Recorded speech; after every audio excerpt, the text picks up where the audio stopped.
Hello everyone, स्वागत है आप सभी का आपके अपने YouTube channel alphabet coaching centre में। आज 6 नवंबर 2025 है। 6 नवंबर 2025 से जो भी करंट अफेयर आपके क्वेश्चन बनेंगे इस वीडियो में हम जानने वाले हैं। देखिए, आगे बढ़ने से पहले आपसे छोटा सा निवेदन है, अगर आप इस चैनल पर पहली बार आए हैं तो चैनल को सब्सक्राइब जरूर कीजिएगा और अपने बेल आइकन को ऑन जरूर कर लीजिएगा। पहला क्वेश्चन आपका है, भारत और अमेरिका ने कितने वर्षों के लिए रक्षा सहयोग फ्रेमवर्क समझौते पर हस्ताक्षर किए हैं? तो राइट, यहाँ पे चार ऑप्शन दिए गए हैं। पहला है 5 वर्ष, दूसरा है 10 वर्ष, तीसरा है 15 वर्ष, चौथा है 20 वर्ष। तो यहाँ पे राइट आंसर हो जाएगा आपका 10 वर्ष। तो भारत और अमेरिका ने 10 वर्षों के लिए ये रक्षा सहयोग फ्रेमवर्क पर समझौते पर हस्ताक्षर किया है। अब यहाँ पे कुछ इंपॉर्टेंट पॉइंट जान लेते हैं जो कि हमारे एग्जाम की दृष्टि से महत्वपूर्ण होने वाले हैं। तो देखिए, यहाँ पर भारत अमेरिका रक्षा सहयोग के जो मुख्य बिंदु हैं, यहाँ पे केवल मुख्य बिंदु को समझेंगे। देखिए, इसकी जो अवधि है ये 10 वर्ष की है और ये इसका जो उद्देश्य है रक्षा साझेदारी को मजबूत करना है। और ये जो समझौता हुआ था ये 2005 में हुआ था और नवीनीकरण जो है 2025 में इस साल हुआ है और पुनः नवीकृत किया गया है इसको। इसका जो मुख्य फोकस है रक्षा अनुसंधान एवं विकास, सैन्य तकनीक साझा करना, संयुक्त सैन्य अभ्यास यानी ज्वाइंट मिलिट्री एक्सरसाइज करना, रक्षा उद्योग में सहयोग। यानी जो इसका मुख्य बिंदु था, जो मुख्य फोकस थे इसका समझौता, इस समझौते का ये चार मुख्य बिंदु थे। देखिए, इसका महत्व क्या है? इससे भारत को आधुनिक रक्षा तकनीक की और उपकरणों तक पहुंच मिलेगी। देखिए, इसकी जो रणनीतिक साझेदारी है वो इंडो पैसिफिक क्षेत्र में दोनों देशों की रणनीतिक उपस्थिति को भी मजबूत करेगा। इसके अगर हम बात करें मुख्य अभ्यास की तो युद्धाभ्यास मालाबार और कोप इंडिया, यहाँ पर ये जो मुख्य अभ्यास हुए हैं। अगला क्वेश्चन देखते हैं। अगला क्वेश्चन क्या है? ये भी क्वेश्चन परीक्षा में आपके बहुत ही इंपॉर्टेंट क्वेश्चन है। भारत में एफडीआई के भीतर संयुक्त राज्य अमेरिका और सिंगापुर का योगदान लगभग कितना था? तो देखिए, यहाँ पर हम एफडीआई के बारे में बात करेंगे तो उससे पहले आपका राइट आंसर देखिए क्या हो जाएगा। राइट आंसर हो जाएगा आपका ए वाला 20% और 14%। यानी यहाँ पर जो अमेरिका का योगदान था ये आपका 20% था और जो सिंगापुर का योगदान था वो 14.3% था। ये दोनों देशों ने मिलकर भारत के कुल एफडीआई का लगभग 1/3 जो है हिस्सा निवेश किया है।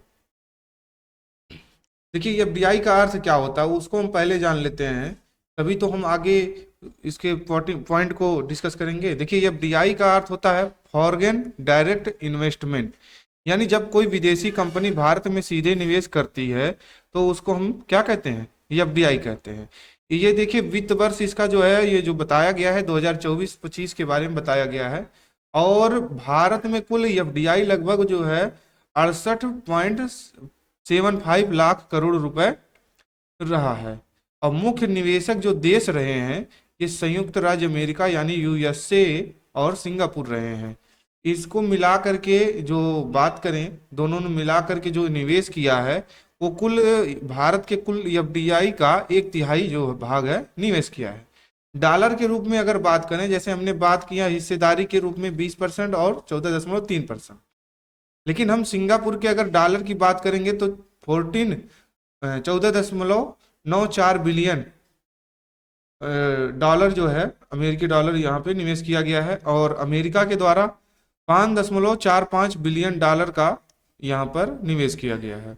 सिंगापुर की जो स्थिति है, लगातार 7वें वर्ष जो है भारत का सबसे बड़ा एफडीआई स्रोत देश बना रहा है। देखिए, यहाँ पर देख सकते हैं सिंगापुर ने 14.94 बिलियन जो है यहाँ पर डॉलर का निवेश किया है और मुख्य निवेश जो क्षेत्र हैं जहाँ पर इन्होंने ये अपना निवेश किया है एफडीआई को, ये सूचना प्रौद्योगिकी विभाग में यानी आईटी सेक्टर में इन्होंने निवेश किया है और वित्तीय सेवाएं और विनिर्माण के क्षेत्र में और ई कॉमर्स और स्टार्टअप्स में। देखिए इसका जो महत्व है, भारत की आर्थिक को वृद्धि को बढ़ावा देना, रोजगार के अवसरों में वृद्धि और विदेशी मुद्रा भंडार में भी वृद्धि होगा। नेक्स्ट क्वेश्चन देखते हैं। अगला क्वेश्चन आपका बहुत ही महत्वपूर्ण क्वेश्चन है। निम्न में से कौन सी संस्था ने एक परामर्श पत्र जारी किया है जिसमें म्यूचुअल फंड शुल्क ढांचे में सुधार प्रस्तावित किया गया है? देखिए यहाँ पर हम जो भी आपको क्वेश्चन बताते हैं, जो भी इंपॉर्टेंट पॉइंट बताते हैं, उसे आप अपने कॉपी में जरूर नोट किया कीजिए, क्योंकि ये परीक्षाओं में आपके करंट अफेयर से भी क्वेश्चन आते हैं और यहाँ पर हम आपको करंट अफेयर से संबंधित और जीके से संबंधित जो भी महत्वपूर्ण पॉइंट होते हैं उसे हम डिस्कस करते हैं। तो इसका राइट आंसर हो जाएगा सी बी, यानी सेकंड वाला ऑप्शन सही हो जाएगा। अब यहाँ पर हम जो आरबीआई के बारे में, सेबी के बारे में और IRDAI के बारे में और PFRDA के बारे में, इन चार चीजों के बारे में हम यहाँ पे जानने वाले हैं। तो देखिए यहाँ पर आपका अगर हम आरबीआई की स्थापना की बात करते हैं तो इसकी स्थापना जो हुई थी 1 अप्रैल 1935 में हुई थी और मुख्यालय इसका मुंबई में है। देखिए अधिकतर जो है बैंकों का मुख्यालय आपका मुंबई में ही आपको देखने को मिलेगा और गवर्नर जो है इसके शक्तिकांत दास हैं और कार्य जो इसका क्या है, मुद्रा जारी करना और बैंकों का नियमन करना। मौद्रिक नीति की बात करें, मॉनेटरियल पॉलिसी जिसको कहते हैं, इसको बनाना ये किसका काम होता है, आरबीआई का। अब हम जान लेते हैं IRDAI के बारे में। देखिए ये insurance regulatory and development authority of India होता है IRDAI के बारे में। देखिए परीक्षाओं में इसका आपका फुल फॉर्म भी पूछा जा सकता है, तो इस बात को आप इग्नोर ना करें। यहाँ पर जो हमने हाईलाइट किया हुआ है इसे आप अपने कॉपी में जरूर नोट कीजिएगा। स्थापना की बात करते हैं, 1999 में IRDAI का स्थापना हुआ था। मुख्यालय इसका हैदराबाद में है। कार्य देखिए इसका क्या है, बीमा कंपनियों का नियमन करना और बीमा धारकों के हितों की रक्षा करना। अगर आपको बीमा से संबंधित कोई भी दिक्कत होता है तो आप IRDAI के वेबसाइट पर जा करके वहां पे आप कंप्लेन दर्ज कर सकते हैं किसी भी इंश्योरेंस कंपनी के खिलाफ। अगला है आपका देखिए सेबी। सेबी में देखिए क्या है, सेबी का फुल फॉर्म होता है securities and exchange board of India. स्थापना इसकी हुई थी 1988 ईसा में, 1988 में हुआ था और कानूनी जो दर्जा मिला था इसको 1992 में इसको कानूनी दर्जा मिला था। मुख्यालय इसका मुंबई में है। अध्यक्ष जो है इसके माधवी पुरी बुच है और कार्य इसका देखिए क्या है, शेयर बाजार का नियमन करना और निवेशकों की सुरक्षा प्रदान करना, कंपनियों की पारदर्शिता सुनिश्चित करना। अगला है आपका PFRDA।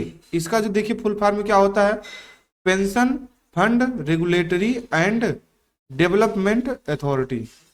इसकी स्थापना जो हुई थी 2023 में हुआ था, लेकिन इसको कानूनी रूप से दर्जा जो मिला था, राष्ट्रीयकृत हुआ था, ये 2013 में हुआ था।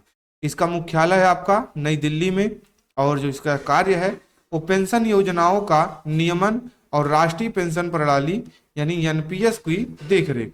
अगर आपको कोई पेंशन से प्रॉब्लम होता है तो उसके समाधान के लिए आप PFRDA के वेबसाइट पे जा करके यहाँ पर अपने शिकायत कर सकते हैं और आपका समाधान हो जाएगा। देखिए ये जो हमने चारों आपको बताए हैं, ये आरबीआई के बारे में, IRDAI के बारे में, सेबी के बारे में और PFRDA के बारे में। ये बहुत ही महत्वपूर्ण क्वेश्चन है। अगला क्वेश्चन देखिए क्या है।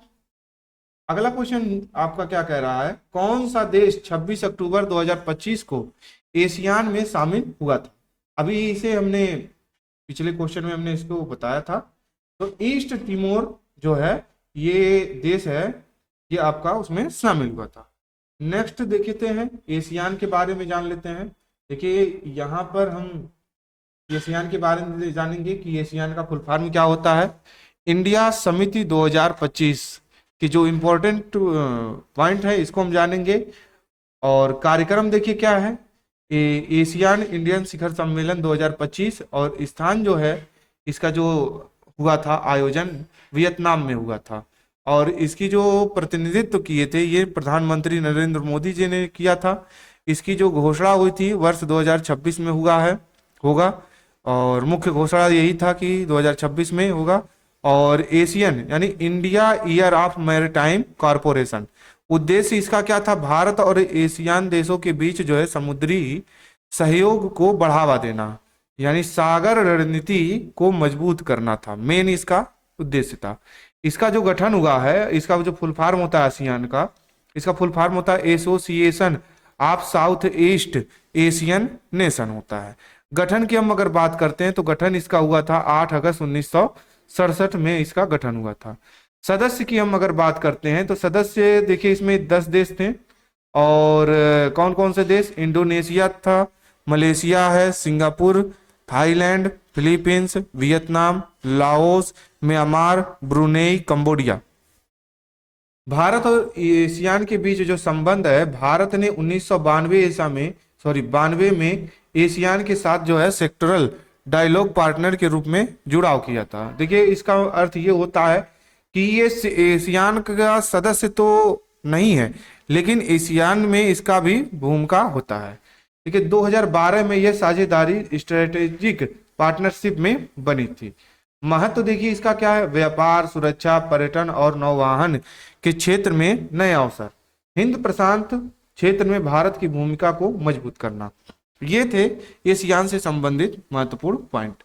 नेक्स्ट क्वेश्चन देखते हैं। नेक्स्ट क्वेश्चन ही बहुत ही महत्वपूर्ण है, ये टैक्स से संबंधित आपके क्वेश्चन है। देखिए निम्न में से कौन सा नीति पॉलिसी भारत के राज्य नागपुर में, भारत का एक भारत के राज्य नागपुर एवं गेमिंग विस्तार AVGC-XR से संबंधित है। तो आपका यहाँ पर AVG-XR पॉलिसी 2025 ये है आपका। आप अब इसके बारे में जान लेते हैं। देखिए आपका यहाँ पर महाराष्ट्र AVGC XR पॉलिसी 2025 के मुख्य बिंदु हम जानेंगे यहाँ पर। और नीति का नाम क्या था, Maharashtra animation, visual effects, gaming, comics and extended reality policy 2025। ये जो आपका AVGC-XR पॉलिसी 2025 है, इसका फुल नेम है। लॉन्च की वर्ष की बात करें तो 2025 में महाराष्ट्र सरकार के द्वारा यह लॉन्च हुआ है। और मुख्य इसका उद्देश्य जो है वो एनिमेशन, गेमिंग, VFX और XR एक्सटेंडेड, यानी XR का जो फुल फॉर्म होता है, ये XR का मतलब जो होता है एक्सटेंडेड रियलिटी, और सेक्टर में रोजगार और निवेश को क्या करना, बढ़ाना। इसके जो केंद्र बिंदु हुए हैं नागपुर, पुणे, मुंबई में को प्रमुख AVGC-XR हब के रूप में विकसित करना है। मीडिया और गेमिंग सेक्टर में स्टार्टअप्स को बढ़ावा देना। देखिए जो इसकी सरकारी पहल है वो AVGC-XR पार्क और प्रशिक्षण केंद्र की स्थापना करना। युवाओं के लिए स्किल डेवलपमेंट का प्रोग्राम जारी करना। और निवेशकों को टैक्स और इंफ्रास्ट्रक्चर इंसेंटिव देना। रोजगार की संभावना के बारे में जान लेते हैं। देखिए अनुमानित रूप से हजारों युवाओं को गेमिंग, एनिमेशन और मीडिया सेक्टर में नौकरी मिलेगी इससे, ये संभावनाएं हैं। अब मीडिया इंडस्ट्री पे इसका क्या प्रभाव पड़ेगा, भारत को जो है, महाराष्ट्र को भारत का गेमिंग और VFX हब बनाने की दिशा में बड़ा कदम है। देखिए जो भी मूवी बनती हैं, जो भी आप आज के समय में होता है, वो अगर मूवी को एडिट कराना हो, VFX करना हो, तो वो बाहर के देशों से बुलाते हैं। लेकिन यहाँ पर अगर महाराष्ट्र में आपका हब हो जाएगा तो लोग बाहर न जा करके आपका इंडिया में ही कार्य कराएंगे और भारत का पैसा बाहर जाने से बच जाएगा। हॉलीवुड और बॉलीवुड प्रोडक्शन के लिए आकर्षक स्थान तैयार करना। नेक्स्ट क्वेश्चन देखिए क्या है। नेक्स्ट क्वेश्चन है आपका UIDAI यानी आधार विजन 2032 नामक रोड मैप लॉन्च किया है। इसके अंतर्गत कौन सी तकनीकों को आधार बनाए जाने की का प्रस्ताव है।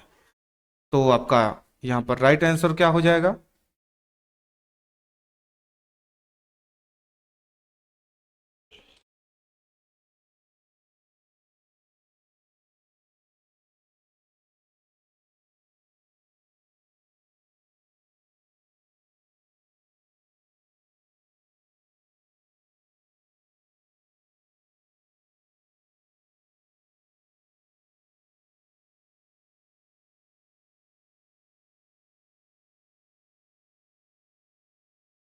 तो राइट आंसर हो जाएगा आपका ब्लॉकचेन व quantum computing. Next question, Bharat में पहली बार यह विश्व कप भारत में पहली बार यह विश्व कप कितने वर्षों बाद आयोजित हो रहा है? तो राइट आंसर जो हो जाएगा 23 वर्ष। 23 वर्ष बाद जो है यह विश्व कप का आयोजन हो रहा है। नेक्स्ट क्वेश्चन है, नेक्स्ट क्वेश्चन आपका क्या कह रहा है कि हाल ही में आयोजित दिल्ली के लाल किले पर समारोह किसके आधार पर होना था? तो राइट आंसर हो जाएगा दिल्ली स्थापना दिवस तथा अन्य राज्यों संघीय क्षेत्रों का स्थापना दिवस। नेक्स्ट क्वेश्चन, नेक्स्ट क्वेश्चन भी आपका बहुत ही महत्वपूर्ण है। भारत की कुल स्थापित बिजली उत्पादन क्षमता किस स्तर को पार कर गई है? तो राइट आंसर हो जाएगा आपका 500 वाट। थर्ड वाला ऑप्शन सही हो जाएगा। नेक्स्ट क्वेश्चन, नेक्स्ट क्वेश्चन भी आपका बहुत ही महत्वपूर्ण क्वेश्चन है और ये लास्ट क्वेश्चन। देखिए, भारत ने 30% आयात शुल्क किस वस्तु पर 1 नवंबर 2025 से लागू करने का निर्णय लिया है? तो आपका राइट आंसर हो जाएगा पीली मटर पर। देखिए, हम यहाँ पर जान लेते हैं आयात शुल्क क्या होता है और निर्यात शुल्क क्या होता है।